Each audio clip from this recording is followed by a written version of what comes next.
Parasite कीड़ा राजा की उंगली को काट लेता है, पर राजा इस पर कुछ नहीं करता। इनफैक्ट वो उस कीड़े को अपना खून पिलाता है। और तो और कीड़ा उस राजा को इतना पसंद आ गया था कि राजा ने उसके लिए एक नरम मुलायम बिस्तर बनवा लिया था। राजा उस कीड़े को हमेशा एक मैग्नीफाइंग ग्लास के थ्रू देखा करता था। कीड़ा भी अपने नए घर को पाकर बहुत खुश था। उसने तो राजा को अपना दीवाना बना रखा था। राजा पूरा वक्त उस कीड़े के साथ ही बिताया करते थे। और अब राजा देखता है कि वो कीड़ा धीरे धीरे बड़ा हो रहा है। राजा उस कीड़े को खुश करने के लिए तरह तरह के खिलौने भी बनाया करता था। राजा उस कीड़े के साथ इतना ज्यादा बिजी हो जाता है कि उसे खुद की बेटी का बिल्कुल भी ध्यान नहीं रहता, क्योंकि राजकुमारी अब शादी की उम्र की हो चुकी थी। पर राजा को इस बात से कोई फर्क नहीं पड़ता था। वो तो बस अपनी ही दुनिया में बिजी रहता था। इसीलिए एक दिन खाना खाते वक्त राजकुमारी राजा से अपनी ही शादी की बात करती है। वो राजा से कहती है कि आप मेरे लिए एक अच्छा सा राजकुमार चुने। राजा का कहना था कि ठीक है, मैं इस बारे में सोचूंगा। वो पैरासाइट इंसेक्ट अब बहुत बड़ा हो चुका था, पर एक दिन यही इंसेक्ट बीमार हो जाता है और वो मर जाता है।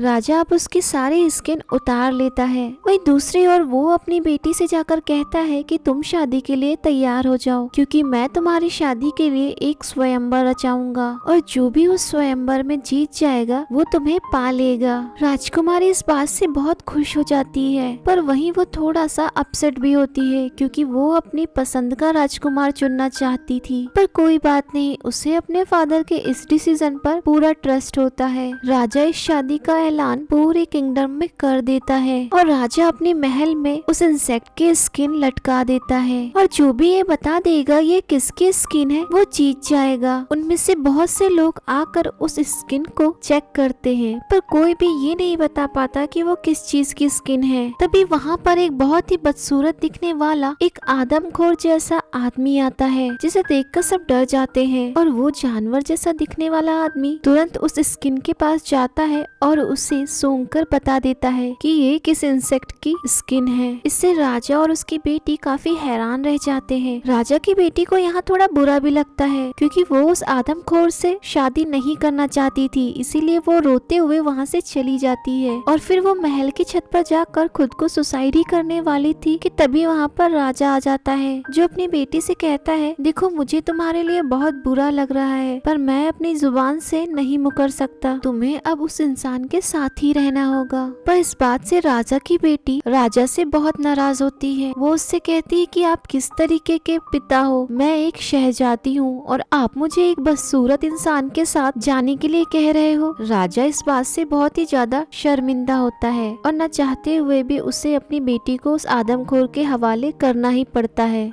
अब वो जानवर जैसा दिखने वाला इंसान राजकुमारी को जबरदस्ती पहाड़ों के ऊपर लेकर जाता है, जहाँ राजकुमारी कई दिनों तक बिना कुछ खाए पिए चुपचाप बस रोया ही करती थी। पर एक दिन जब वो इंसान शिकार के लिए जाता है, तभी राजकुमारी को अपने सामने वाली पहाड़ी पर एक दूसरी औरत दिखाई देती है। राजकुमारी उससे अपनी मदद के लिए कहती है और उसके साथ जो कुछ भी हुआ वो सब कुछ उस औरत को बताती है। वो औरत राजकुमारी को प्रॉमिस करती है कि वो उसकी मदद जरूर करेगी और वो अब कल फिर से आएगी। नेक्स्ट डे वो औरत अपनी फैमिली के साथ आती है और राजकुमारी को वहाँ से निकालने के लिए ये तीनों उस पहाड़ी पर एक रस्सी बांध देते हैं। अब उनका एक बेटा राजकुमारी को अपने साथ उस रस्सी से ले जाने लगता है। तभी वहाँ पर वही आदमखोर इंसान आ जाता है, जो उन्हें ऐसा करते हुए देख लेता है। अब वो भी राजकुमारी के पीछे आने लगता है, पर वो सभी लोग उस रस्सी को काट देते हैं, जिससे वो भयानक दिखने वाला इंसान खाई में नीचे गिर जाता है। तो अब राजकुमारी एकदम आजाद हो चुकी थी। पर कुछ दिनों बाद हम देखते हैं कि वो आदमखोर इंसान वापस से आ जाता है और उस औरत और उसकी फैमिली को ढूंढकर मार डालता है। उसके बाद वो राजकुमारी को भी ढूंढ निकालता है। पर यहाँ राजकुमारी ये दिखाती है कि वो उस इंसान से अब प्यार करने लगी है, इसलिए जब वो इंसान राजकुमारी को गले लगाता है तो राजकुमारी भी उसकी केयर करने लगती है। पर एक दिन मौका पाकर राजकुमारी उस आदमखोर जानवर जैसे दिखने वाले इंसान को मार डालती है। उसके बाद वो वापस अपने महल में आ जाती है, उसी जानवर का सर अपने हाथ में लेकर। किंग ये सब देखकर बहुत रोता है और अपने घुटनों के बल बैठकर राजकुमारी से माफी मांगने लगता है। सीन अब शिफ्ट होता है और हमें कुछ दिनों बाद का सीन दिखाया जाता है जहाँ राजकुमारी अब उसी किंगडम की अब क्वीन बन चुकी थी। और इसी हैप्पी एंडिंग के साथ ही साथ ये स्टोरी भी यहीं पर एंड हो जाती है।